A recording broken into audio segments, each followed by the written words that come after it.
ইস্পাহানি মির্জাপুর জিরাওয়ারে স্বাগত জানাচ্ছি। আমি তৌহিদ শান্ত।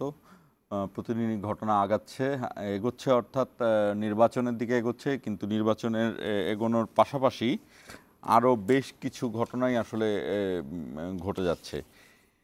যেমন আজকেও সাবেক প্রধানমন্ত্রী, যিনি ফ্যাসিস্ট আখ্যাপে পতনের শিকার, সরকারের থেকে পতন ঘটে যার, সেই শেখ হাসিনার বিরুদ্ধে আজকেও একটি মামলার রায় হয়েছে প্লট জালিয়াতির বিষয়ে। আমরা সেই বিষয়টি নিয়ে আলোচনা করব। প্লট জালিয়াতির মামলায় তিনি 21 বছরের কারাদণ্ড পেয়েছেন এবং তার ছেলে মেয়ে দুইজন 5 বছরের কারাদণ্ড পেয়েছেন। এবং এখানে আদালতের একটা পর্যবেক্ষণ রয়েছে যে রাজুক এখানে এক বিশ্বাসঘাতকতার একটা প্রমাণ বা বিশ্বাসঘাতক হিসেবে এখানে পরিগণিত হতে পারে। এর মধ্যে আরেকটি বিষয় ঘটে গিয়েছে, যে এটাই হলো যে বিভিন্ন জেলার যে পুলিশ প্রধান এসপি, সেই এসপি নিয়োগে লটারি পদ্ধতি প্রয়োগ করা হয়েছে এবং লটারি পদ্ধতি প্রয়োগ করে এসপি নিয়োগ করা হয়েছে বিভিন্ন জেলায়। এটি নির্বাচনের আগের যে রদবদল, আমরা এটি নিয়েও কথা বলবো। নির্বাচনের আগের যে পরিস্থিতি তা নিয়ে কথা বলবো। আজকেও ঢাকা এবং নরসিংদীর বিভিন্ন স্থানে মৃদু ভূকম্প, অন্তত 4টি ভূকম্প ঘটেছে। আমরা সেটি নিয়েও আলোচনা করব। যদিও আমাদের আজকের বিষয় প্রশাসনের বদলি ও নির্বাচন। আমাদের সঙ্গে রয়েছেন দৈনিক আমার দেশের ব্যবস্থাপনা সম্পাদক জাহেদ চৌধুরী, আপনাকে স্বাগত জানাচ্ছি, এবং জাতীয় নাগরিক পার্টির যুগ্ম সদস্য সচিব এস.এম. সাইফ মুস্তাফিজ, আপনাকেও স্বাগত জানাচ্ছি। আমরা শিরোনাম দেখে আলোচনা শুরু করব। সরকারি প্লট বন্টনে দুর্নীতির মামলায় হাসিনার 21 ছেলে মেয়ের 5 বছরের কারাদণ্ড। ক্ষমতার অপব্যবহার করে এখানে প্রতারণার মাধ্যমে যে প্লটটি নিয়েছে। আদালতের পর্যবেক্ষণে রাজু বিশ্বাসঘাতক। মানবতা বিরোধী অপরাধের মামলায় হাসিনার আমৃত্যু কারাদণ্ডের বিরুদ্ধে আপিল করবে প্রসিকিউশন। গুমের মামলায় আইনজীবী হিসেবে লড়বেন না জেডাই খান পান্না। 24-এর গণ আন্দোলন কুক্ষিগত করার অপচেষ্টা চলছে, দাবি বিএনপির। যারাই জনগণের সাথে থাকবে, যারাই ন্যায়ের সাথে থাকবে, তারাই বেঁচে থাকে, তারাই টিকে থাকে। আর যারা এর বিরোধিতা করে, তারা ইতিহাসে আস্থা করে নিচ্ছে, তারা হারিয়ে যায়। আওয়ামী লীগকে স্বৈরাচার বানিয়েছে জাতীয় পার্টি, গণতন্ত্র হত্যাকারী হাসিনা ও এরশাদ। নির্বাচনের সেনাবাহিনীর দায়িত্ব চূড়ান্ত হয়নি, ম্যাজিস্ট্রেসি পাওয়ার থাকবে ফেব্রুয়ারি পর্যন্ত। সাইবার সিকিউরিটি সেল চালু করবে কমিশন। এবং রাজধানীতে এলাকা ভিত্তিক বাড়ি ভাড়া নির্ধারণ করে দেবে টিএনসিসি। হোল্ডিং ট্যাক্স না দিলে মিলবে না নাগরিক সেবা।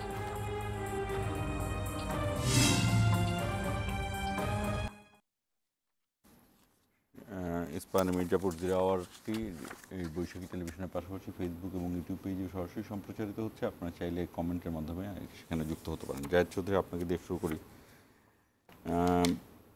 রায়ের পর্যবেক্ষণে বিচারক একটি বাক্য বলেছেন, সম্পদের প্রতি শেখ হাসিনার এত লোভ। এটি হলো এই পূর্বাচলে নতুন শহর প্লট দুর্নীতির 3 মামলার রায় ঘোষণার সময়। আর অগ্রণী ব্যাংকের 838 ভরি স্বর্ণের কথা, 832 ভরি স্বর্ণের কথা তো আপনি শুনলেনই, এবং এটি নিয়ে কিন্তু তিনি রিয়াকশনও দিয়েছেন শেখ হাসিনা। ধন্যবাদ আপনাকে। আরেকটি বিষয় আপনাকে একটু বলে দিবেন, সেটি হলো যে শেখ হাসিনার এখানে কূটনৈতিক জোনে 203 নম্বর রোড থেকে 10 কাঠা করে 60 কাঠার 6টি প্লট দেওয়া হয়েছে। এই প্লটের বাইরেও শেখ হাসিনার নামে আর কোথায় কোথায় প্লট আছে আমি যতটুকু জানি যে আপনি জানবেন, এটাও বলবেন নিশ্চয়ই এখানে। জি, ধন্যবাদ আপনাকে। আসলে দেখেন, শেখ হাসিনার একটা বক্তব্য গত 2 দিন থেকে, গতকাল এবং আজকে বলা যায় যে নতুন করে মানুষ শুনতে পাচ্ছে। রিক্ত আমি সিক্ত আমি দেবার কিছু নেই। এই যে উনি যে সবসময় এই যে একটা কথা জাতির উদ্দেশ্যে বলতেন, এটা যে একটা মিথ্যাচার ছিল, এবং সারাক্ষণ এরকম একটা আবহাওয়ার সৃষ্টি করে রাখা হতো যে সম্পদের প্রতি উনার কোনো লোভ নেই, উনি শুধু দেবার জন্য এসছেন। উনি ইন্ডিয়াকেও দিয়েছেন, বলছেন সব উজাড় করে বাংলাদেশ ইন্ডিয়াকে দিয়ে দিয়েছেন, এই কথাও আমরা শুনেছি ওনার মুখে। ওনার কিছু নেওয়ার নেই।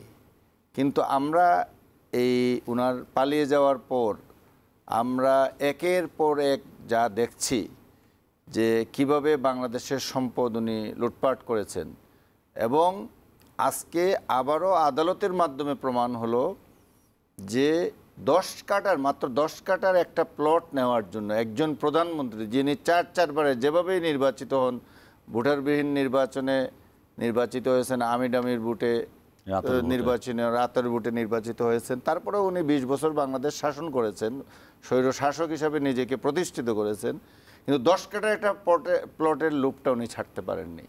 মানে এটা হলো একটা দুঃখজনক, এটা লজ্জার বিষয়।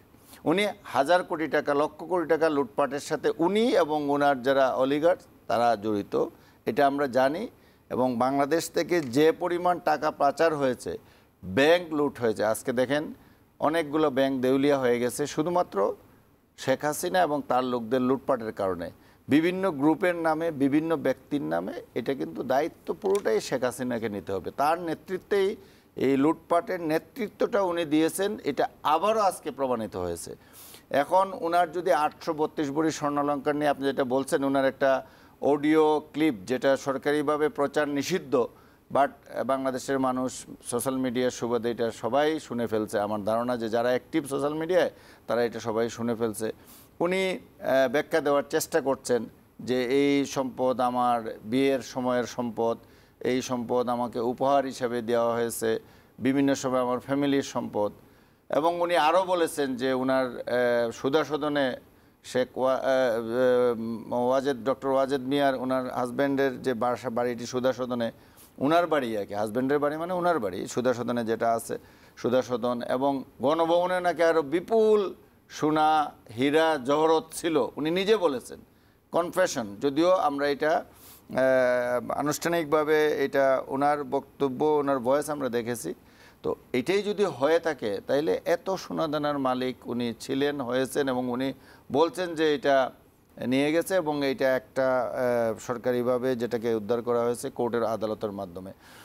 তো আমরা এই 2 দিনের ব্যবধানে 2টি ঘটনা দেখলাম। শুধু উনার নামে নয়, উনার ছেলের নামে সজীব ওয়াজেদ জয়ের নামে প্লট নিয়েছেন, ওনার মেয়ের নামে প্লট নিয়েছেন সাইমা ওয়াজেদ পুতুলের নামে, এবং 1 তারিখে আরেকটা রায় আছে, ওইখানে রেহানা এবং তার পরিবার আরও 3টি মামলা, আজকে 3টি মামলা রায় হয়েছে, আর 1 তারিখে আরও 3টি মামলা রায় হবে। এটা তো আমরা জেনেই গেছি যে এটা কি করেছেন, এবং এটা এখন কোর্টের মাধ্যমে প্রমাণিত হবে যে তারা কীভাবে নিয়েছিলেন। এবং বিচারক রাইটলি বলেছেন যে আসলে এই পর্যায়ে যে একটা প্লটের লুপ ছাড়তে পারেননি, তার চেয়ে বড় কথা আপনি প্রধানমন্ত্রীর মতো পদে আসীন থেকে আপনি আইনের তোয়াক্কা না করে, এবং এই জন্য আজকে পূর্ত সচিব, রাজুকের চেয়ারম্যান এবং পূর্ত প্রতিমন্ত্রী যিনি ছিলেন ওনারও 18 বছর জেল হয়েছে 3টি মামলায়, শেখ হাসিনার 21 বছর হয়েছে, সজীব ওয়াজেদ জয়ের 5 বছর হয়েছে, তার পুতুলের 5 বছর হয়েছে, এবং বিভিন্ন মেয়াদে 15 বছর, 12 বছর, 6 বছর, 3 বছর, এবং সর্বশেষ রাজুকের যে একজন কর্মকর্তা তার 1 বছরের জেল হয়েছে। শুধুমাত্র একজন তাকে সাজা দেওয়া হয়নি, বাকি 21 জনকে সাজা দেওয়া হয়েছে এই মামলায় যারা আসামি ছিলেন এই 3টি মামলায়। এবং এখানে কোনো প্রক্রিয়া অনুসরণ করা হয়নি, উনি হলফনামা, মিথ্যা হলফনামা দিয়েছেন।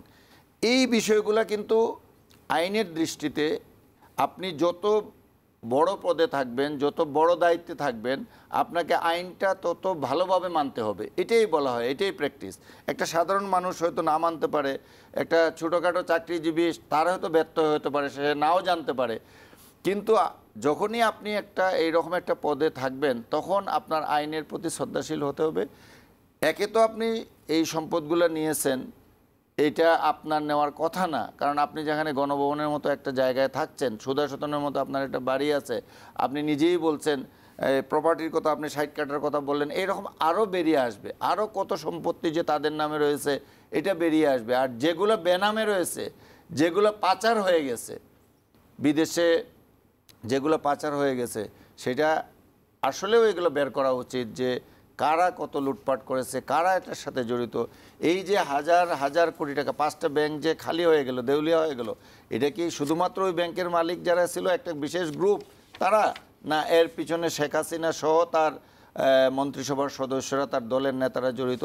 অবশ্যই তারা জড়িত, এবং বিচারের মাধ্যমে এগুলো বেরিয়ে আসবে। তো আমরা জানি যে আজকের এই দুর্নীতির বিষয়টা, মামলাগুলা আজকে আলোচনার কেন্দ্রবিন্দুতে ছিল, মানুষের দৃষ্টি এখানে ছিল যে কি রায় হয়। আদালত এটা রায় দিয়েছেন, আদালতের রায় এখন এটা প্রমাণিত সত্য যে উনি দুর্নীতির মাধ্যমে এই সম্পদ অর্জন করেছিলেন। আর স্বর্ণের ব্যাপারে আরেকটা কথা আমি একটু বলি, যে স্বর্ণালঙ্কারের কথা উনি বলছেন 832 ভরি উনি দাবি করছেন ওনার ইয়ের মধ্যে আমরা দেখেছি যে সোশ্যাল মিডিয়া ওনার যে বক্তব্য অগ্রণী ব্যাংকের ভল্টে। এখন এখানে অনেকগুলো প্রশ্ন আসছে যে আমরা পাশাপাশি দেখেছি যে উনি যে হলফনামা দিয়েছেন, হলফনামা এটার প্রতিফলন আছে কিনা এটা নিয়ে কিন্তু প্রশ্ন উঠছে এবং যথাযথ প্রতিফলন নাই। প্রাথমিকভাবে সেটাই দেখা গেছে যে এটার প্রতিফলন নেই। তো হলফনামায় যদি প্রতিফলন না থাকে তাইলে তো এটা অবৈধ সম্পদ। এটার জন্য তো আলাদা ওনার একটা এই স্বর্ণর ইস্যুতেই তো ওনার নামে আবার মামলা তিনি কিন্তু পুরোটা তার বলেই দাবি করেছেন, তার এবং তার ফ্যামিলির, তার এবং তার ফ্যামিলির কনফেশনও যদি না হয় তাহলেও কিন্তু তিনি ওই হলফনামার কেসে আরো জড়িয়ে এবং উনি বলছেন যে গিফট পেয়েছেন দলের লোকরা দে। এগুলা আপনি যদি আইনসম্মতভাবে কোনো সম্পদ অর্জন করে থাকেন করতেই পারেন, কিন্তু আবার আইনসম্মতভাবে এটা দেখাতে হবে এবং এটা ট্যাক্সও সরকারকে দিতে হবে যেটা দেওয়া, সেটা তো উনি করেন নাই বলে প্রাইমা ফেসি যেটাকে বলে যে একজন নাগরিক হিসেবে একজন সাংবাদিক হিসেবে আমি এটা সাধারণ দৃষ্টিতেই দেখছি। এখন আদালতের মাধ্যমে হয়তো আরেকটা কেস হলে তখন আমরা জানতে পারবো উনি কী অন্যায় করেছেন, আইনের কী ব্যত্যয় ঘটিয়েছেন। এবং এখান থেকে আমি আরেকটা কথা বলবো আপনাকে, বলে এই বিষয়টা শেষ করব যে এখান থেকে কিন্তু আমাদের পরবর্তীতে যারা রাষ্ট্র ক্ষমতায় আসবেন তাদের কিন্তু শিক্ষা নিতে হবে যে যতই প্রতাপশালী আপনি হন না কেন, আজকের জন্য সব আপনার কথায় আপনার ইশারায় চলবে, কিন্তু আগামীকাল নাও চলতে পারে, 5 বছর পর নাও চলতে পারে, সেদিন আপনাকেও কাঠগড়ায় দাঁড়াতে হতে পারে, আপনাকেও এগুলোর মুখোমুখি হতে পারে। সুতরাং ভবিষ্যতে যারা বাংলাদেশের নেতৃত্বে আসবেন, দেশ শাসন করবেন, তাদেরকে এই আজকের মামলা থেকে, শেখ হাসিনার এই মামলা থেকে শিক্ষা নিয়ে তাদের ভবিষ্যৎ দেশ পরিচালনা করতে হবে, যে জনগণ চূড়ান্ত বিচারে এই দেশের মালিক এবং তাদের কাছে আইনের মাধ্যমে, আদালতের মাধ্যমে আপনার মুখোমুখি হতে হবে এবং আপনাকে জেলে যেতে হবে। এবং পাশাপাশি শুধু শেখ হাসিনা নয়, তার সাথে যারা সরকারি কর্মকর্তা কর্মচারী যারা তাকে সহযোগিতা করেছিলেন, হয়তো আমি বলবো তাদের প্রতি একটু সিম্প্যাথাইজ হয়ে বলবো যে পরিবেশ সৃষ্টি করা হয়েছিল সরকারি কর্মকর্তাদের এর বাইরে কিছু করার সুযোগ ছিল না। একটাই হয়তো সুযোগ ছিল যে উনি রিজাইন করে চলে যেতে পারতেন, অন্য মন্ত্রণালয়ে চলে যেতে পারতেন, অন্য জায়গায় চলে যেতে পারতেন, এগুলো হয়তো বা করতে পারতেন যে আমরা এই অন্যায় করব না। সবার জন্য কি এই সিম্প্যাথিটা কার্যকর না? তারা নিজেরা, তাদের যদি আলাদা, শুধু এইখানে তো তারা দায়িত্ব পালন করতে গিয়ে আজকে এই সাজা ভোগ করছেন যে অন্যায়ভাবে আপনি একটা সুবিধা দিচ্ছেন, কিন্তু ইন্ডিভিজুয়ালি তাদের নামেও চেক করলে তারা যে এই ফ্যাসিলিটিসগুলো শেখ হাসিনাকে দিয়েছেন এর বিনিময়ে তারাও কিন্তু পেয়েছেন, হয়তো এটা তদন্ত করলে বেরিয়ে আসবে। ভবিষ্যতে এগুলো তদন্ত করলে হয়তো সময় লাগবে, প্রায়োরিটি বেসিসে হাসিনার বিষয়টা আসছে। আমি একটু সাইফ মুস্তাফিজের কাছে যেতে চাই, তবে জাহিদ চৌধুরী আপনার কাছে আবার আসবো, জেডাই খান পান্না বিষয়ে আবার আসবো। ঠিক আছে। সাইফ মুস্তাফিজ যে কথাটি জাহিদ চৌধুরী একদম শেষে বললেন যে আগামীর রাষ্ট্রনায়ক যারা হবেন, আপনারা তো এখন নির্বাচনী প্রচারণা চালাচ্ছেন, এই নির্বাচনী প্রচারণায় কি এই কথাগুলো আসে যে এই যে শেখ হাসিনার পরিণতি কি হচ্ছে, শেখ হাসিনার বা অন্যান্য দলগুলো কি এই নির্বাচনী প্রচারণায় এই কথাগুলো আসে, নাকি নির্বাচনী প্রচারণায় শুধুই জামাত ইসলামী কী করলো, এনসিপি কী করলো, বিএনপি কী করলো সেগুলোই আসছে? আসলে নির্বাচনী প্রচারণায় কোন কথাগুলো প্রাধান্য পাচ্ছেন? আপনাদের দল কি বলছেন এবং অন্যান্য দলও কি বলছেন? আমি প্রশ্নটা বোঝাতে পেরেছি। জি, ধন্যবাদ আপনাকে, আমার বিজ্ঞ সমালোচক এবং টিভির পর্দায় যারা দেখছেন তাদেরকে শুভেচ্ছা জানাচ্ছি। দেখুন, নির্বাচনী প্রচারণায় আসলে এই কথাগুলো আসছে কিনা তার থেকেও বেশি কে কতটুকু প্রভাব বিস্তার করতে পারবে এরকম অনেক কথা আসছে, যে আমার কথায় পুলিশ প্রশাসন চলবে, আমার কথায় উঠতে হবে বসতে হবে, এরকম অনেক কথাই আসছে, যেটা 17 বছর ধরে শেখ হাসিনা বা তার যারা গুন্ডা পান্ডা ছিল তারা এরকম করে কথা বলতো। তবে এই যে এই ঘটনাগুলো এখন যে উঠে আসছে, এটা তো একটা চাক্ষুষ প্রমাণ যে আসলে ক্ষমতার সর্বোচ্চ শিখরে থেকেও একটা মানুষের কতটা করুণ পরিণতি হতে পারে। এত সম্পদ, এত অর্থ লুটপাট করেও সেটার আসলে কিন্তু সে রক্ষা করতে পারেনি। তো এখান থেকে যারা আমাদের সিনিয়র রাজনীতিবিদ যারা আছেন, দীর্ঘদিন রাজনীতি করছেন, অনেক ত্যাগ তিতিক্ষা করেছেন, আমরা যারা তরুণরা আছি, আমাদের আসলেই শেখার আছে। এবং আমার মনে হয় নির্বাচনী প্রচারণায় এই বিষয়গুলো মাথায় রেখে জনগণের সাথে ইন্টারঅ্যাক্ট যখন আমরা করব বা করছি, এই বিষয়গুলো আসলে আলোকপাত করা উচিত। এবং আমি ফর শিওর যে রিসেন্ট এই 2টি মামলার রায়ের পরে এই ব্যাপারগুলো আরও সামনে আসবে এবং কিছুটা আমাদের জন্য পাথেয় হয়ে থাকবে যে এরকম হলে বা এরকম ভয়ানক হলে আসলে পরিণতিটা কোন দিকে যেতে পারে। আমি ভাইয়ের কথা শুনছিলাম এবং আমি ভাবছিলাম যে বেগম খালেদা যে উনি তো এখন বেশ ক্রিটিক্যাল সিচুয়েশনে আছেন, ওনার সাথে আসলে মানে কতটা নিষ্ঠুর আচরণ এই ভয়ানক খুনি করেছেন। আপনি যদি দেখেন যে তার যেই বাসভবনটি ছিল সেটি উনি ভেঙে সেখান থেকে তাকে বের করে দিলেন। এর পরবর্তীতে মানে তাকে মানে খুবই হাস্যকর একটি মামলায় তাকে গ্রেফতার করলেন।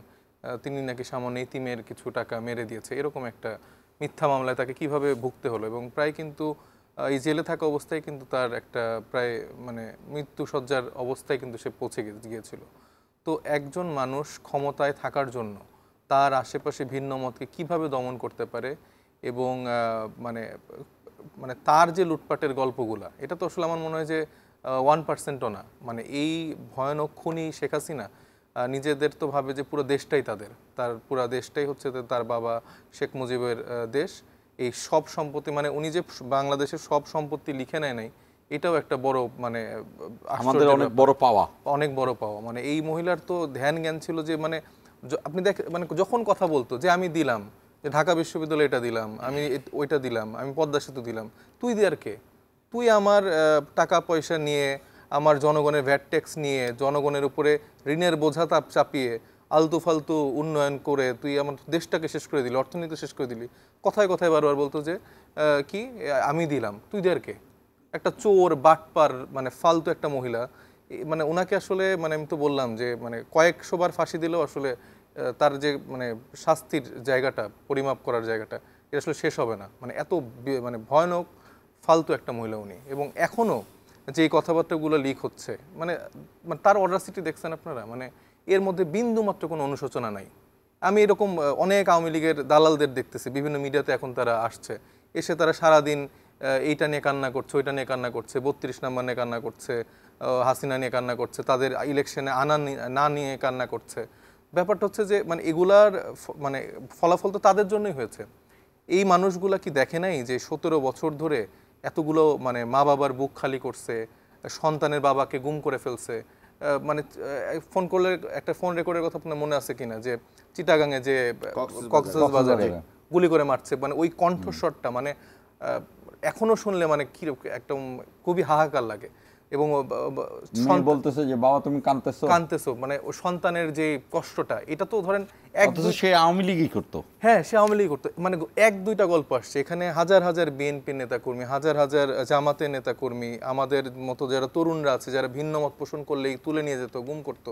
এই মানুষগুলার ক্ষোভ, এই মানুষগুলার কষ্টের মানে কোনো ইয়াই তো তারা দেখায় নাই। মানে মানে আওয়ামী লীগ একসময় বলছে না যে তারা ক্ষমতায় চলে গেলে লাখ লাখ মানুষকে মারবে। দেখেন আমাদের মতো তরুণরা আমরা কিন্তু সবাই অনেক দায়িত্বশীলতার পরিচয় দিয়েছি। মানে বাংলাদেশে কিন্তু একটা মানে একটা স্থির পরিবেশ রাখার জন্য সর্বোচ্চ চেষ্টা করা হয়েছে। তো এই মানুষগুলো এত খারাপ কাজ করছে, তারপর তাদের কোনো অনুশোচনা নেই। তারা এখন বিভিন্নভাবে বয়ান উৎপাদন করতেছে যে তারা ওই টাইমে রাইট ছিল। এবং তাদের যারা এই ন্যারেটিভ মানে বয়ানগুলো রেডি করছে, কিছু দেখবেন যে মিডিয়া ব্যক্তিত্ব আছে, তারপরে কিছু হচ্ছে যে অ্যাক্টিভিস্ট আছে, এরা মানে কালেকটিভলি ডেইলি বেসিসে এই বয়ানগুলো উৎপাদন করছে। কিন্তু আর কষ্টের বিষয় হচ্ছে যে এগুলো নিয়ে প্রতিবাদ করার খুব বেশি মানুষ নেই। ধরেন আমরা হয়তো বা এনসিপির জায়গা থেকে কিছু মানুষ প্রতিবাদ করছি, কিন্তু ধরেন বিএনপি বা জামাত বা এরা ওইভাবে দেখছে না, দেখছে যে হ্যাঁ ঠিক আছে, এদের সাথে আমরা একটা সময় সমাজ জামাত করতাম, আচ্ছা থাকুক। মানে এইভাবে যখন আপনি এদেরকে প্রশ্রয় দিচ্ছেন, এরা এক সময় আবার কিন্তু ছোবল দিবে। আপনি দেখবেন ঘুরে ফিরে 1 বছর 2 বছর পর যখন আস্তে আস্তে নর্মালাইজ, এখন কিন্তু অনেকটাই নর্মালাইজ করে ফেলার চেষ্টা করা হচ্ছে। মানে এখন মিছিলগুলো আস্তে আস্তে নর্মালাইজ হচ্ছে, অনেকে খুব বুক উঁচিয়ে অনেক জোরে জোরে কথা বলছে, হ্যাঁ 32 নম্বর হচ্ছে মুক্তিযুদ্ধের প্রতীক, এই সেই। আমার মুক্তিযুদ্ধের ইতিহাসটা তো পুরাটাই ওনারা বিকৃতি করে ফেলছে। এখানে প্রেসিডেন্ট জিয়াউর রহমান, তারপরে মানে যারা যারা আছেন আমাদের মুক্তিযুদ্ধের হিরো, 7 জন বীর শ্রেষ্ঠ, তারপর 4 নেতা, কারো অবদান তো তারা রাখেনি। এবং আমরা দেখেছি যে হাসিনার আওয়ামী লীগের আমলের আগে মানে আমাদের প্রত্যেকটা দিবস খুবই ফেস্টিভলি কিন্তু আমরা উদযাপন করতাম। কারণ আমরা ফিল করতাম যে হ্যাঁ সবাইকে মোটামুটি কালেকটিভলি একটা মানে ইতিহাসটা আমরা জানতে পারছি, কিন্তু তাদের আমল থেকে শুরু হলো তারা পুরোপুরি একজনকে কেন্দ্রিক মুক্তিযুদ্ধ বানিয়ে ফেললো, তাকে পুরো হিরো বানিয়ে ফেললো, মুজিবকে নিয়ে কমিক্স বানাচ্ছে সেই স্পাইডার ম্যানের মতো করে তার ছোটবেলা থেকে তার জীবনযাপন, এবং এটা কতটা স্মার্টলি তারা এটা পোর্ট্রে করছে। যারা ছোট ছোট বাচ্চা বইমেলায় গেলেই শুধুমাত্র এই মুজিব কেন্দ্রিক বই, এবং মানে বইমেলাতে আমরা লাস্ট মানে 17 বছর ধরে খুব বেশি ভালো মানে সাহিত্য কেন্দ্রিক কোনো ভালো বই পাইনি আমরা, কিন্তু যা পাইছে এই মুজিব কেন্দ্রিক বই ইতিহাসকে পুরোপুরি বিকৃত করে ফেলছে, এবং এইখানে মানে অন্য কোনো মতকে তারা মানে স্থান করতে দেয় নাই। তো সেই জায়গা থেকে মানে আওয়ামী লীগের যে ন্যারেটিভ, মুক্তিযুদ্ধকে যে নিজেদের মতো করে ওন করে ফেলা, 32 নাম্বারকে তাদের মতো করে একটা মানে মানে ফ্যাসিবাদের, এটা অ্যাকচুয়ালি ফ্যাসিবাদের আতুরঘর, সেই জায়গাটাকে তারা যেভাবে পূজা করছে, যেভাবে ধারণ করছে, এটা মানুষের পুঞ্জীভূত ক্ষোভগুলো দেখা যাচ্ছে বিভিন্ন জায়গায় দেখা যাচ্ছে। এটার জন্য তাদের অনেক বেশি দায় আছে। তারা যদি আসলে সুষ্ঠুভাবে বাংলাদেশের মানুষের জন্য কাজ করতো, কারণ এটাও তো রাইট যে মুক্তিযুদ্ধের আগ পর্যন্ত 1971 পর্যন্ত অবশ্যই আওয়ামী লীগের একটা অবদান আছে, এটাকে আমরা অবশ্যই সবাই মিলে স্বীকার করি। কিন্তু যখন তারা এই ক্ষমতাটা পেয়ে গেল, পাওয়ার পরে দেখেন মানে ওইটাই তো তাদের মেন দেখার বিষয় ছিল যে যখন, কারণ শেখ মুজিব বা আমাদের যারা আমরা মুক্তিযুদ্ধ করলাম বা আমরা আন্দোলন সংগ্রাম করলাম কোন বেসিসে করলাম, যে আমরা পাকিস্তানিদের থেকে শোষণ নিপীড়ন হচ্ছিলাম, আমরা আমাদের ন্যায্য জায়গাগুলো হিস্সাগুলো বুঝে পাচ্ছিলাম না, এইটার জায়গায় তো আমাদের মাতৃভাষা থেকে পাকিস্তান উর্দু ভাষা করা হচ্ছিল। তো যেই মানুষটা যখন ক্ষমতা পেল, বাংলাদেশের মানুষ যখন তার কাছে ক্ষমতা হস্তান্তর করলো, সে তার সব থেকে মানে খারাপ রূপটা দেখালো। তো তার সাথে তো পাকিস্তানিদের আমি কোনো পার্থক্য দেখি না। সে বাকশাল কায়েম করলো, তার শাসন আমলে রক্ষী বাহিনী করা হলো, এবং গুম খুন এই বিষয় নিয়ে তার ধারাবাহিকতাতেই তার মেয়েও কিন্তু সেটা আলোচনা আসবো। এবং আমি জাস্ট আরেক মিনিট বলছি, মানে ওর এই খুনি হাসিনার শাসন আমলটা, মানে খুনি হাসিনা তার বাবার শাসন আমল দেখেও সে শিক্ষা নেয়নি, বরঞ্চ সে এই শিক্ষাটা নিল যে তার বাবার মতো করে সে আরো ফ্যাসিবাদ বড় আকারে কায়েম করে। তো এইটা তো সম্পূর্ণ দায়ভার তাদের, এবং একে যে কোনোভাবে দেশে ফিরিয়ে এনে সর্বোচ্চ শাস্তিটা নিশ্চিত করতে হবে। আমি জাহিদ চৌধুরী আপনার কাছে এই বিষয় নিয়ে আনবো যে জেরাই খান পান্না উনি কিন্তু একসময় জাসদ করতেন, যে কথাগুলো সাইফ মুস্তাফিজ বলছিলেন সেটার সাথে আমরা কানেক্ট করতে পারবো কিনা আমরা পরবর্তীতে আসবো। যে জেরাই খান পান্না বারবার শেখ হাসিনা আইনজীবী হতে চান, আবার পদত্যাগ করেন, তার আসলে উদ্দেশ্যটা কি, এটা কোন দিকে তিনি নিতে চান, সেই আলোচনাটায় যাব। দর্শক 1 মিনিটের জন্য বিরতি নিচ্ছে, আমাদের সঙ্গেই থাকুন।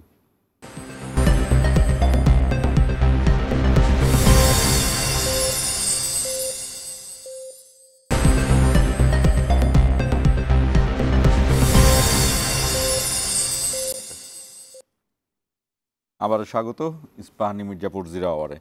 জাহিদ চৌধুরী, সাইফ মোস্তাফিজকে আমি একটা কথা বলেছিলাম যে এই যে পতিত সরকারের যে পরিণতি, এই পরিণতিগুলো কি নির্বাচনী প্রচারণায় আসছে নাকি না নির্বাচনী প্রচারণায় সেই পুরনো কাদা ছোড়াছড়ি আসছে? তো সে যেটা বললো যে কাদা ছোড়াছড়িই চলতেছে।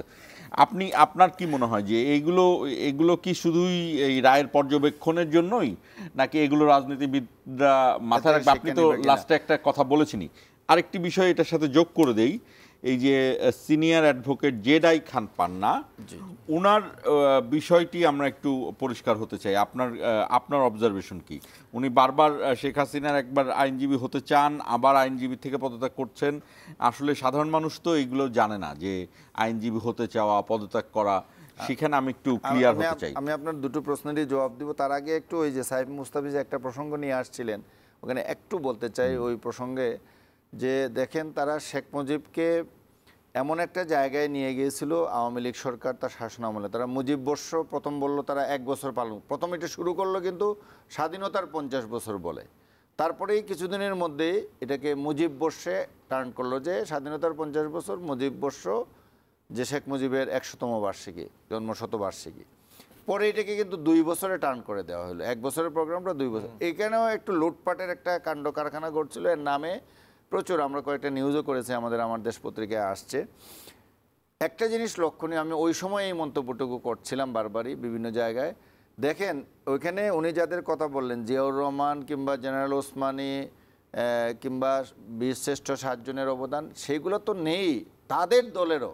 এই যে তাজউদ্দিন, নজরুল ইসলাম, কামরুজ্জামান, কিংবা যে পুরো মুক্তিযুদ্ধটা চালালো, কোনো একটা প্রোগ্রামে, কোনো একটা বইতে, কোনো একটা স্মরণিকায় কোথাও তার নামটা আসেনি। স্বাধীনতার 50 বছর পূর্তি উদযাপন করছে বাংলাদেশ, এখানে একজন ছাড়া দ্বিতীয় কারো কোনো কিছুই, কোনো অবদান, কাউকে নিয়ে কিছু, কোনো ফ্যামিলিকে নিয়ে কোনো প্রোগ্রাম হয় নাই।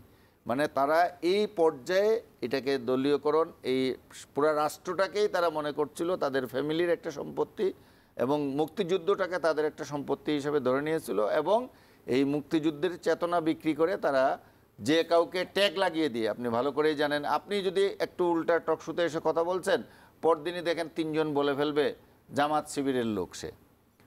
হয়তো আপনার 14 গোষ্ঠীর মধ্যে জামাত শিবিরের কারো কিছু নাই, কোনোদিন কেউ করে নাই, কিন্তু আপনাকে এই ট্যাগটা তারা দিয়ে দিত। এবং তারা প্রথমে যেটা করেছে যে জামাত শিবির এটাকে সূত্র ধরে শেখ হাসিনার প্রথমে তারা ওই যে ব্ল্যাক ডগ থিওরি করেছে, যে ওই কুকুরটা কামড়াইছে কাজেই ওকে মেরে ফেলাটা জায়েজ, জামাত শিবির হলো সেই কুকুর। এইটাই আরেকটা বিষয় উনি যেটা বলছিলেন, যে দেখেন তারা ক্ষমা চায়নি এত অপরাধ করার পর, এত লোকজনকে মারার পর। শেখ হাসিনা নিজেও কিন্তু বলেছে, সোশ্যাল মিডিয়া তার যে লিকড কনভারসেশন, সেগুলোও কিন্তু বলেছে যে আমি করি নাই, এটা পুলিশের লোকজন করছে, অন্যরা করছে, আমি মারি নাই। কিংবা তার আইনজীবীও যিনি ছিলেন এই যে যুদ্ধাপরাধ ট্রাইব্যুনালের মধ্যে, মানবতাবিরোধী অপরাধের ট্রাইব্যুনালে যিনি ছিলেন, স্টেট ডিফেন্স, উনিও কিন্তু বলেছেন এই কথাটা, যে উনি করেন নাই, ঘটনা ঘটেছে কিন্তু শেখ হাসিনা করেন নাই, এই রকম বলার ওনারা চেষ্টা করছেন। এরা একটা বিন্দুমাত্র অনুশোচনা কোনো আওয়ামী লীগের লোকের, তার দলীয় লোকের, শেখ হাসিনার নিজের, কিংবা যারা তাকে সমর্থন করেন, ইভেন আমার মিডিয়ার ভাইদের, তারাও কিন্তু যারা তাকে সমর্থন করছেন, করতেই পারেন, টকশোতে এসে এখনও করছেন, কিন্তু এই ঘটনার জন্য, জুলাইয়ের যে গণহত্যা, জুলাইয়ের যে নির্যাতন, এটার জন্য তাদের মধ্যে কোনো ধরনের অনুশোচনা নেই। এবং ইন্ডিয়া, শেখ হাসিনার 2 জন একই সুরেই এটাকে এখনও একটা সন্ত্রাসী কার্যক্রম বলে, যেখানে সারা বিশ্ব এই জুলাই আন্দোলনকে স্বীকৃতি দিয়েছে। জাতিসংঘের মতো আন্তর্জাতিক সংস্থা, সবচেয়ে বড় সংগঠন, তারা এসে এখানে অনুসন্ধান করে তাদের এই গণহত্যার চিত্র সবার আগে বিশ্ববাসীর কাছে তুলে ধরেছে, যে কীভাবে মেথডিক্যালি এই কিলিংটা চালানো হয়েছে। এবং শেখ হাসিনার যত বক্তৃতা লিক হয়েছে, যে কনভারসেশনগুলো কোর্টে প্রমাণিত হয়েছে, এটা তারই বক্তব্য, এবং আমরা মিডিয়ায়ও বিভিন্ন সময় দেখেছি। প্রত্যেকটা ঘটনা এক একটা লোমহর্ষক ঘটনা, যে কিভাবে ইনস্ট্রাকশন দিচ্ছে মেরে ফেলার জন্য, রাত্রের ভিতর মেরে ফেলে দিতে হবে, কালকে মেরে ফেলে দিতে হবে, আমি লেথাল ওয়েপন ব্যবহার করব, হেলিকপ্টারে। শেখ হাসিনা নিজে অপারেশনাল কমান্ডার হিসেবে এই গণহত্যা চালিয়েছে, এটা প্রমাণিত হয়েছে আদালতে, এটা আমার বক্তব্য নয়। তো এই রকম একটা ফ্যাসিস্ট সরকার, তারা একাধারে পলিটিক্যাল অপোনেন্টকে নির্মমভাবে তাদেরকে নিশ্চিহ্ন করার চেষ্টা করেছে। তারা যত আন্দোলন, যত ন্যায্য আন্দোলন হয়েছে, এগুলোকে ফ্যাসিস্ট কায়দায় দমন করেছে। পাশাপাশি তারা লুটপাট করে দেশটাকে ফুকলা করে দিয়েছে, দেশের অর্থনীতিকে একটা গভীর খাদের কিনারে নিয়ে গেছে। আপনি জানেন যে এই 2 দিন আগেও একটা ওয়ার্ল্ড ব্যাংকে একটা প্রতিবেদন বেরিয়েছে, যে 4 বছর, এই গত 4 বছর ধরে দারিদ্র্যসীমার নিচে মানুষ নেমে আসছে, অনেক পিছনে চলে আসছে। দারিদ্র্যসীমার নিচে 3,60,00,000 দারিদ্র্যসীমার নিচে বসবাস করছে বাংলাদেশের। এই ফিগারগুলো জাতিসংঘের মানে ওয়ার্ল্ড ব্যাংকের প্রতিবেদনে চলে আসছে, যে এটা কিন্তু তারা কিন্তু মিথ্যা তথ্যের উপর ভিত্তি করে এই সারাক্ষণ এই প্রপাগান্ডা চালিয়ে একটা ধারণা দেওয়ার চেষ্টা করছে। এখনও আমি স্ট্রেঞ্জ হয়ে মাঝে মধ্যে দেখি, ইভেন প্রতিষ্ঠিত আমাদের বিবিসির একটা রিপোর্টে আমি এর মধ্যে দেখছিলাম, যে একটা মিথ তৈরি করেছিল তারা, যে উন্নয়নের জোয়ার তারা বইয়ে দিয়েছে। পলিটিক্যালি তারা করে না, এটা শেখ হাসিনা নিজেও স্বীকার করতো, কিন্তু তারা বলার চেষ্টা করতো যে আমরা দেশে ব্যাপক উন্নয়ন করেছি। এই উন্নয়নের নামে শতকরা 80 ভাগ টাকা লুটপাট করার জন্য এই উন্নয়ন করেছে। যে উন্নয়নগুলা করেছে 2-3টা বড় ধরনের প্রতিষ্ঠান ছাড়া অন্যগুলা কিন্তু সাধারণ মানুষের কাজে খুব কমই আসছে। এটা তাদের দলীয় স্বার্থে, লুটপাটের স্বার্থে এই কাজগুলো করেছে। আপনি যে প্রশ্ন করেছিলেন, 2টো প্রশ্ন, একটা হলো জেডাই খান পান্না আর একটা হলো নির্বাচনী প্রচার। জেডাই খান পান্নার বিষয়টা আগে বলে নেই। জেডাই খান পান্না দেখেন, এর আগেও যখন মানবতাবিরোধী অপরাধের বিচার চলছিল, হঠাৎ করে এক পর্যায়ে উনি গিয়ে একটা নাটক করলেন, বললেন যে আমি শেখ হাসিনার লয়ার হতে চাই, ডিফেন্স লয়ার হতে চাই। তো উনি কিভাবে লয়ার হবেন, ওই সময় কিন্তু সব সময় পার হয়ে গেছে। আদালত বলল আপনি তো ট্রেন মিস করেছেন, আপনি সময় মতো আসেননি, আর শেখ হাসিনার লয়ার হতে পারবেন না, আপনি রাষ্ট্র নিযুক্ত স্টেট ডিফেন্স হতে পারেন শেখ হাসিনার পক্ষে। কারণ শেখ হাসিনার লয়ার নিয়োগ করতে গেলে তাকে ওকালতনামায় সাইন করতে হবে, তাকে হাজির হতে হবে, তাকে ওকালতনামায় সাইন না করলে তো শেখ হাসিনার লয়ার আপনি হতে পারবেন না আইনের দৃষ্টিতে। সুতরাং ওই সময় তাকে অ্যালাউ করেনি। কিন্তু এইবার যখন উনি হতে গুমের মামলায় যখন হওয়ার জন্য ইয়ে করলেন, আদালত তাকে অনুমতি দিল এবং রাষ্ট্র অনুমতি দিল, তাকে স্টেট ডিফেন্স লয়ার হিসেবে তাকে নিয়োগ করলো। এই বিচার কার্য শুরু হওয়ার আগে হঠাৎ করে আজকে এসে আমরা শুনলাম যে উনি এটা করতে রাজি নন, এবং উনি একটা যুক্তি দেখালেন যে যেহেতু শেখ হাসিনা এই কোর্টকেই মানেন না, সুতরাং এই কোর্টে তার পক্ষে স্টেট ডিফেন্স হয়ে আমি তেমন ভূমিকা পালন করতে পারি। এর আগেও আমরা দেখেছি যে অনেকবার উনি এরকম নাটক করেছেন বিভিন্ন জায়গায়।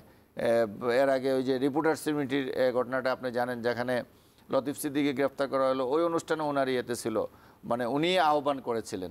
এরকম আরও কয়েকটা প্রোগ্রাম, এই বিভিন্ন সময় নানাভাবে উনি একটা আলোচনায় থাকতে চান, হয়তো বা উনি ভালো বলতে পারবেন ওনার বিষয়টা। আর আপনি যেটা বলছেন যে আমাদের রাজনৈতিক দলগুলোর নির্বাচনী প্রচারে কোনো পরিবর্তন আসছে কিনা, এই বিষয়গুলো কি প্রাধান্য পায় কিনা, নাকি না আগের মতোই কাদা ছোড়াছুড়ি করছে? আচ্ছা, কাদা ছোড়াছুড়ির প্রশ্ন বললে আমি আপনাকে বলতে পারি, আপনার এই অনুষ্ঠানে আসার আগে আজকে পাবনাতে একটা ঘটনা ঘটছে, জামাত এবং বিএনপির মধ্যে একটা ক্লাশ হয়েছে, বড় ধরনের একটা ক্লাশ হয়েছে, অনেকে আহত হয়েছে।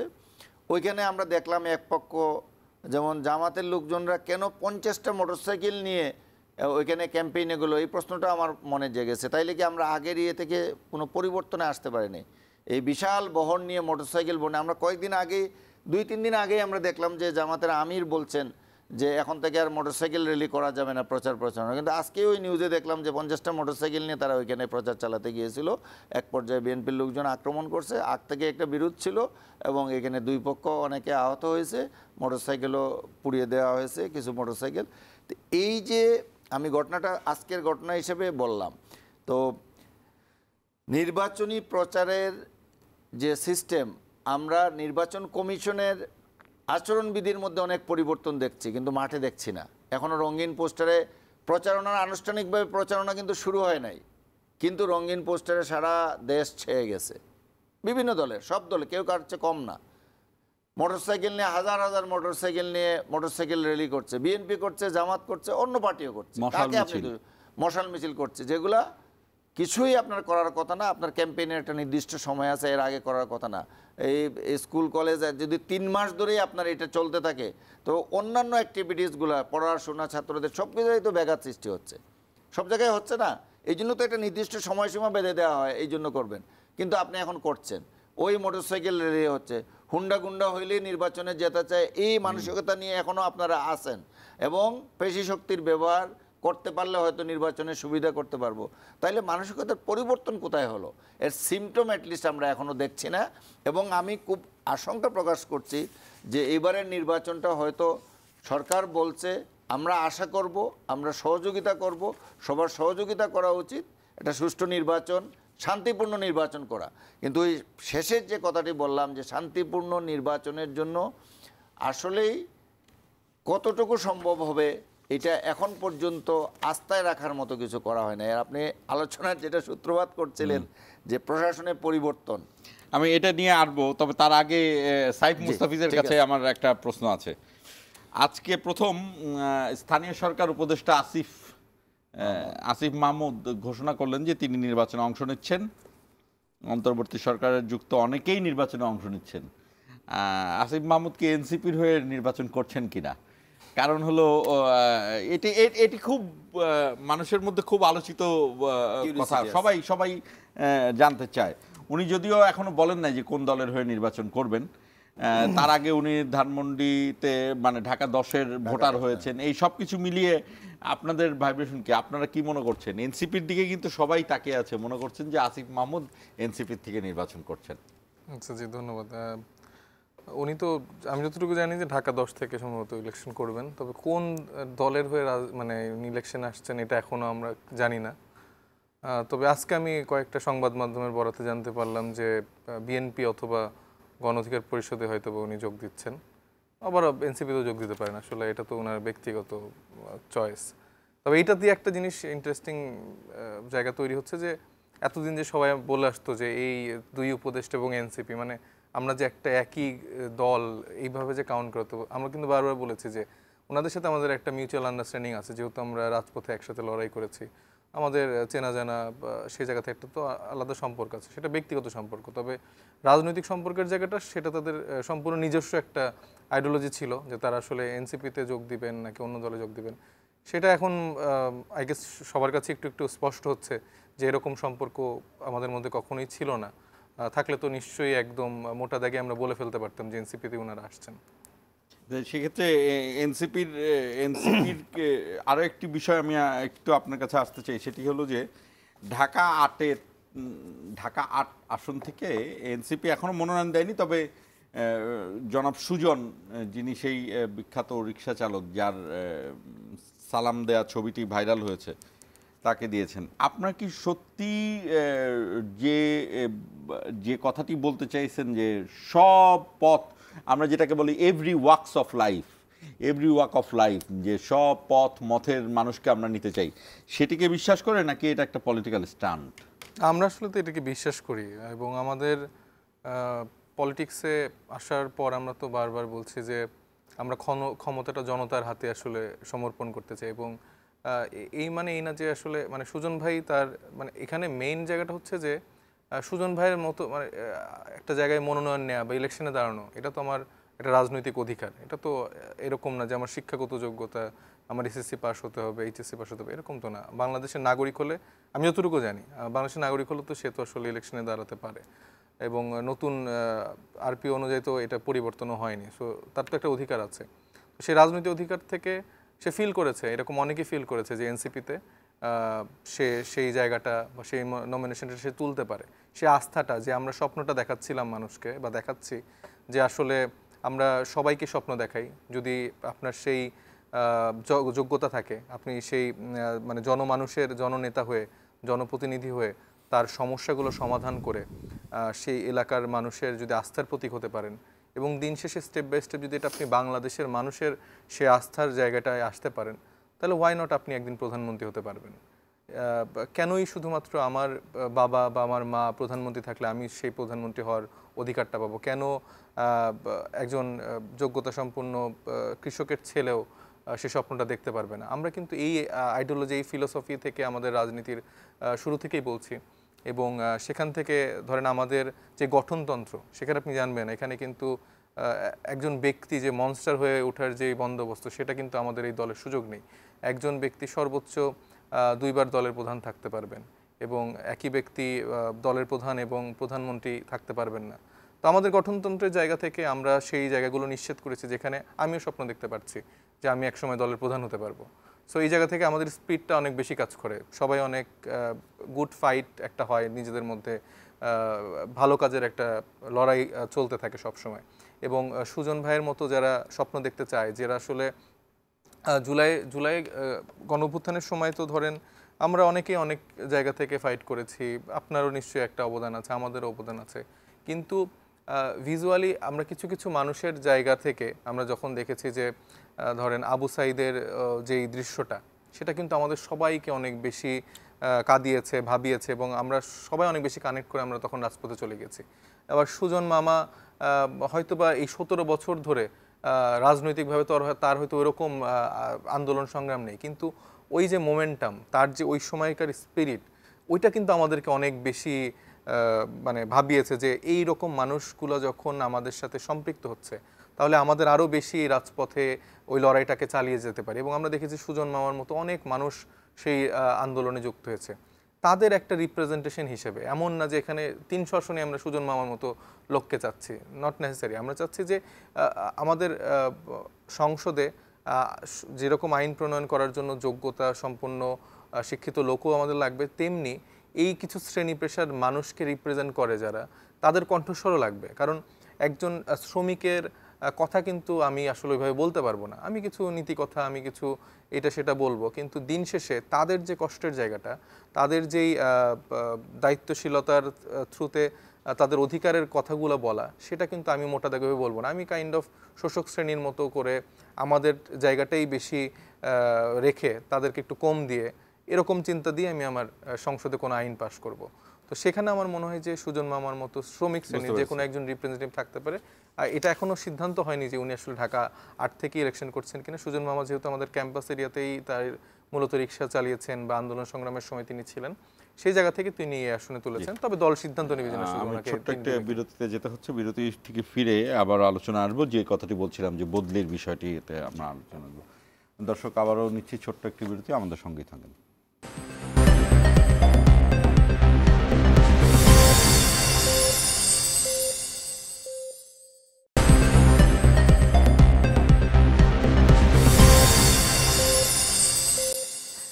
আবারও স্বাগত ইস্পাহানি মির্জাপুর জিরো আওয়ারে। আমি সাইফ আপনাকে দিয়ে শুরু করবো, জায়েদ চৌধুরীকে দিয়ে শেষ করব। আর শুরু করতে চাই হলো যে এই যে লটারির মাধ্যমে প্রশাসনে বদলি হলো, এই বিষয়টি আনতে চাই। লটারির মাধ্যমে প্রশাসনে বদলি বলতে হলো পুলিশ সুপার বদলি হলেন বিভিন্ন জেলায়। আমি একটি প্রশ্ন রাখতে চাই, সেটি হলো যে একজন পুলিশ সুপার, সব পুলিশ সুপারকে আমি সমানভাবেই চিন্তা করতে চাই, তারপরও এক্সপেরিয়েন্স এবং সে কতদিন পুলিশে চাকরি করছেন, কোন কোন জায়গায় কাজ করছেন, সেই দিক দিয়ে ঢাকা যেমন একটি জেলা, চট্টগ্রাম যেমন একটি জেলা, মেহেরপুরও তেমন একটি জেলা, চাঁপাইনবাবগঞ্জ তেমন একটি জেলা, কিন্তু সবগুলোই জেলা, কিন্তু সবগুলার কিন্তু একই রকমের প্রভাব না, একই রকমের প্রতিপত্তি না।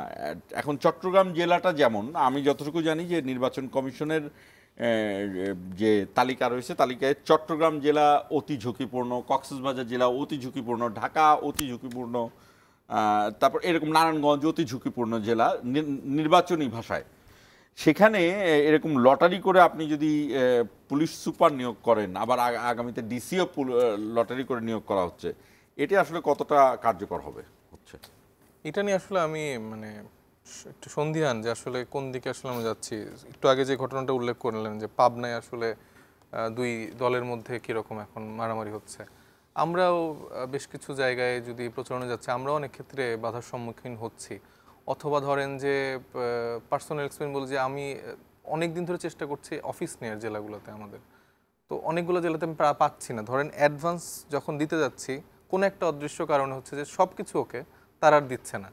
তো সেখানকার ধরেন স্থানীয় বিএনপি বা জামাতের সাথে যখন আমরা আলোচনা করি যে আমাদেরকে একটু হেল্প করেন বা একটু বলেন, তো কারণ আমরা চাচ্ছি যে এই সুন্দর একটা আবহ থাকুক, যেন একে অপরকে আমরা হেল্প করি, সাপোর্ট করি, শ্রদ্ধাবোধের জায়গাটা যেন থাকে।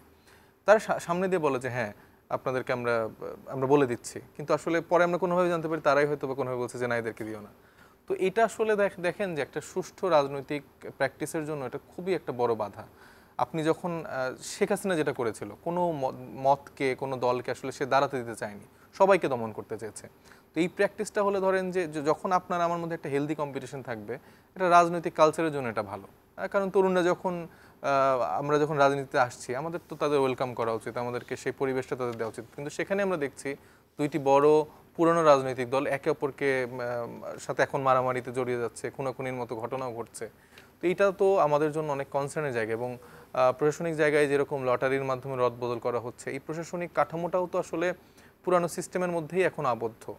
যেরকম করে শেখ হাসিনা পুরো প্রশাসনকে দলীয়করণ করেছিল, এখনও তো সামহাও আমাদের দলগুলোর মধ্যে ওই ইন্টেনশনটা এখনও কাজ করে যে আমার কয়জন ডিসি আসলো, আমার কয়জন এসপি আসলো। এটা আমি দেখেছি যে সবার মধ্যেই কাজ করে। এটা এনসিপি বলেন, এটা বিএনপি বলেন, এটা জামাত বলেন, আমাদের মধ্যে আলোচনা হয় যে আমরা কি কোথাও কি একটু রেফারেন্স দিতে পারবো কিনা। বিএনপির মধ্যেও হচ্ছে, বলছে, জামাতের মধ্যে হচ্ছে। কিন্তু এইটা তো খুবই বাজে একটা প্র্যাকটিস। আমরা যেই জিনিসগুলো থেকে সাফারার হলাম, সেই জিনিসটা আবার আমরা নিজেরা করছি, তাহলে তো খুব বেশি পার্থক্য আমরা ক্রিয়েট করতে পারলাম না। তো সেখান থেকে এই জায়গা থেকে আমাদের একটু যদি আমরা চিন্তাশীল জায়গা থেকে আমরা ভাবতাম যে না আমরা এই দলীয়করণ করব না, তাহলে মনে হয় এরকম লটারির মতো সিদ্ধান্তগুলায় প্রশাসনকে বা সরকার যারা আছে তাদের হয়তো যেতে হতো না। আমাদের এরকম চিন্তার জন্যই তাদের হয়তো এই মাধ্যমগুলোতে যেতে হচ্ছে, যেটা আসলে আমার মনে হয় যে খুব একটা ভালো হচ্ছে না। কারণ যদি আপনি মেরিট অনুযায়ী এই পুলিশকে অথবা ডিসিকে নিয়োগগুলো করেন, কোনটা ডেঞ্জার জোন, কোনটা ঝুঁকিপূর্ণ, সেখানকার মেরিট অনুযায়ী দিলে আমার মনে হয় সেটা সবচেয়ে বেশি কার্যকর হতো। কিন্তু আপনি র্যান্ডম যার আসলে ঝালকাঠি থাকার কথা, সে হয়তো যদি ঢাকায় চলে আসে, তাহলে আসলে সেইভাবে তো সামঞ্জস্য হচ্ছে না। তো এটা মূল কথা হচ্ছে এটা মূলত সার্বিক যে নির্বাচনে কার্যক্রম বা নির্বাচনের আবহতে সেটা অত্যন্ত ঝুঁকিপূর্ণ একটা পরিস্থিতি নিয়ে যাচ্ছে এবং আর খুব বেশি দিন সময়ও নেই। তো এই সময়ের মধ্যে আসলে দেশ কোন দিকে যাবে এবং নিজেদের মধ্যে যদি মারামারির পর্যায়ে এরকম পর্যায়ে চলে যায়, সেখানে তো আসলে আমরা যারা তরুণরা রাজনীতি করছি আমরা তো আসলে এরকম অস্ত্র নিয়ে তো আমরা মহড়া দিই না, বা আমাদের কাছে আসলে ওইরকম আমরা গানম্যান আমাদের নেই, বা আমরা আসলে অস্ত্র নিয়ে কাজ করতে পারি না এবং আমরা আসলে অনেক ট্রমা নিয়ে আসলে ট্রমা ব্যাগেজ নিয়ে আগাচ্ছি। আপনি যদি আমি একটু বলি যে একটু যদি দেখেন যে মানে মাগুরায় একটা ঘটনা হয়েছিল যে ছাত্রলীগের অভ্যন্তরীণ কন্দলের ভিতরে একজন প্রেগনেন্ট ওমেনের গর্ভে থাকা একজন শিশু কিন্তু গুলিবিদ্ধ হয়েছিল এবং মানে তার এখন একটা চোখ অন্ধ এবং তিনি কিন্তু মানে দুই পায়ে ঠিক করে হাঁটতে পারে না। তো এই যে এটা তো ধরেন একটা ঘটনা, এরকম অনেক ঘটনা ঘটেছে যেটা আসলে আমাদের নিজেদের মধ্যে অন্তর্কন্দল, রাজনৈতিক দলগুলোর মধ্যে কন্দল, কিন্তু এই মানুষগুলো, এই শিশুগুলো যে আসলে গর্ভে ছিল তার আসলে মানে দোষটা কি, তার অন্যায়টা কি? সে বাংলাদেশের মাটিতে বেড়ে উঠতো, দেশের জন্য কোনো কিছু করতো, সে হয়তো বা স্বপ্ন দেখতো যে বাংলাদেশের সে কখনো প্রধানমন্ত্রী হতে পারবে। যদিও আমি মনে করি আপনার দিকটা কথা হচ্ছিল যে আমার মনে হয় যে গত 17 বছর না মানে বাংলাদেশ হওয়ার পর থেকে, জন্মের পর থেকেই কেউ হয়তো এইম ইন লাইফে কখনো বলেনি যে আমি প্রধানমন্ত্রী হতে চাই বা রাষ্ট্রপতি হতে চাই, কারণ আমাদের সিস্টেমটাই এতটা কলুষিত, এতটা প্রবলেমেটিক, যেখানে আসলে আমাদের চিন্তার জায়গাটাই আসলে ওইখানে দি এন্ড করে ফেলা হয়েছে। আমাদের এই বক্সটা সীমাবদ্ধ করে দেওয়া হয়েছে যে না, তুমি সর্বোচ্চ ওই প্রধানমন্ত্রীর চামচা পর্যন্ত হতে পারবা বা অমুক তমুক হতে পারবা, যে যাকে তুমি সার্ভ করবা, যাকে তুমি সব উঠতে বসতে তাকে সালাম করবা। তো এই ট্রেডিশনাল জায়গাটা আসলে আমরা ভাঙতে চাই। আমরা এই অস্ত্রের মহড়া করতে চাই না, আমরা আসলে শান্তির বার্তা দিতে চাই। আমরা চাই বিএনপি, জামাত ইসলামী, অন্যান্য যত রাজনৈতিক দল আছে সবার সাথে একটা সুসম্পর্ক বজায় রেখে বাংলাদেশকে সেই স্বপ্নটা দেখাতে, যেখানে আসলে সবাই সুন্দরভাবে বসবাস করবে। এই বিষয়টিকে আপনি কিভাবে দেখছেন?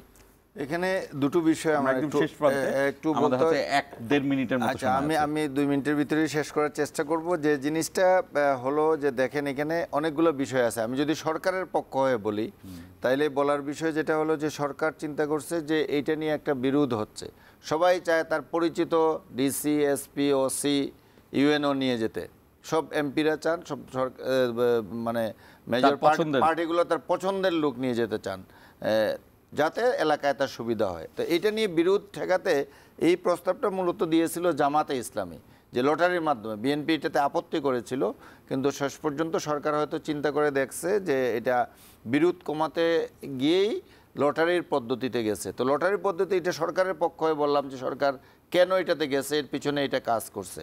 আর ইনফরমেশন একটা হলো যে 64 জন ডিসিকে কালকে যে করা হয়েছে, পদায়ন করা হয়েছে নতুন করে লটারি দিয়ে বলা হচ্ছে, এখানে কিন্তু 39 জন ডিসি আগেই নিয়োজিত ছিলেন ডিসি হিসেবে। তারা কম বেশি কেউ 1 মাস, কেউ 1 বছর দায়িত্ব পালন করেছেন, এইরকম ডিসিরা এর মধ্যে আছেন। তারা 39 জন আগে থেকে ছিলেন, নতুন করে এখানে 15 জনকে দেওয়া হয়েছিল। এই মিলে তাদের মাধ্যমে 64 জনকে সেট আপ করা হয়েছে আগে। এই 64 জনের মধ্যে কে কোন জেলায় যাবেন সেটার লটারি হয়েছে। এই 64 জন ডিসি আগে ফিক্স করে যে এখানে 64, দেন কে কোন জেলায় যাবেন। সো ওই 64 জন ফিক্স আপের ক্ষেত্রে নিশ্চয়ই তারা যোগ্যতা, তাদের অভিজ্ঞতা এগুলো দেখেছেন। এখন কে কোন জেলার ক্ষেত্রে যে জিনিসটি হয়েছে যে একজন যদি আগে ওইখানে অ্যাডিশনাল এসপি, এএসপি কিংবা বিভিন্ন যে কোনো পর্যায়ে যদি অতীতে দায়িত্ব পালন করেন, তাইলে তার ওই এলাকা সম্পর্কে একটা ধারণা থাকে, তার জন্য ওইটা নিয়ন্ত্রণ করা সম্ভব হয়। যেটা বলা হয় তার আগের মাঠ পর্যায়ের এক্সপিরিয়েন্সটা আছে কিনা। এখন আপনি যার মাঠ পর্যায়ে টোটালি এক্সপিরিয়েন্স নাই, তাকে নির্বাচনের 2 মাস আগে আপনি এসপির দায়িত্ব দিয়ে দিলেন, ওইখানে কিভাবে মাঠ পর্যায়ে প্রশাসনটা কাজ করে সেইটা গ্যাদার করতেই তার 2 মাস কেন 6 মাস চলে যাবে। সো ওনার পক্ষে আইন শৃঙ্খলা পরিস্থিতি নিয়ন্ত্রণ করাটা অনেক জটিল হবে, অনেক সমস্যার সম্মুখীন হবে। আমরা অনেক ওভার করেছি। আপনাদের ধন্যবাদ, জায়েদ চৌধুরীকে ধন্যবাদ, সাইফ মুস্তাফিজকে ধন্যবাদ। দর্শক, একটা চমৎকার গান আছে আমরা ছোটবেলা থেকে শুনতাম, give me some sunshine, give me some rain, give me another chance, I wanna grow up once again. আমি আমার দেশের যে নতুন প্রজন্ম যারা চিন্তা করতে চায় যে সেও প্রধানমন্ত্রী হবে, সেও রাষ্ট্রপতি হতে চায়, সেও বিচারপতি হতে চায়, বিচারপতি পর্যন্ত হয়তো বা যাওয়া যেতেই পারে, কিন্তু প্রধানমন্ত্রী রাষ্ট্রপতি পর্যন্ত যাওয়াটা খুব খুব কঠিন। তো সেই জায়গাতে আমি এই প্রত্যাশা রেখে শেষ করছি।